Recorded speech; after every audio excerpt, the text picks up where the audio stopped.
Welcome to the Learning Studio. This is your go-to series for everything related to education and teaching.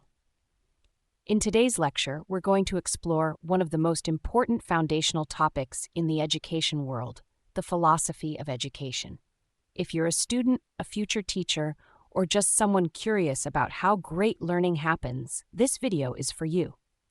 And remember, you can watch the full playlist by clicking the link in the description below. What is philosophy of education? Let's start simple.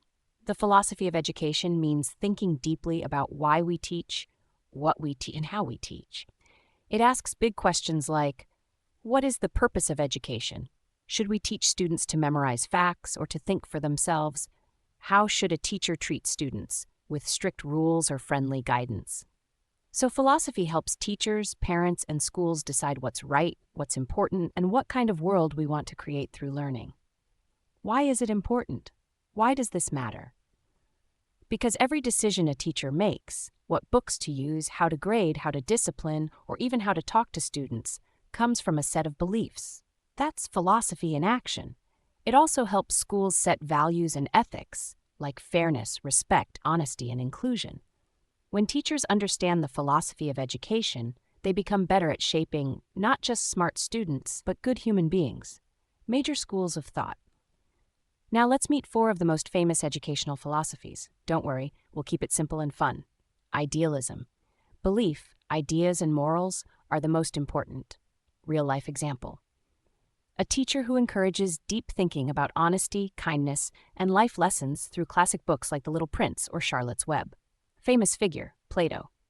Realism belief, the world is real, and we should focus on facts and science. Real-life example, science teachers who use labs and experiments to explain the natural world.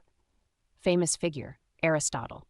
Pragmatism belief, learning should be practical and connected to real life. Real-life example, a class project where students learn math by running a pretend store. Famous figure, John Dewey, an American thinker who believed schools should feel like mini-societies. Existentialism belief. Every student is unique and should choose their own learning path. Real-life example, schools offering optional subjects or personalized learning, letting students explore their own interests. Famous figure, Jean-Paul Sartre.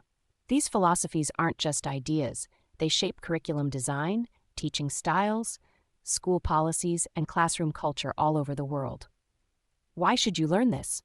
Whether you're in 5th grade or in university, understanding educational philosophy helps you see why teachers teach the way they do and what kind of learner or educator you want to become. For future teachers, this is crucial. You'll build your entire teaching style around these ideas. And if you get it right, you won't just teach lessons, you'll shape lives.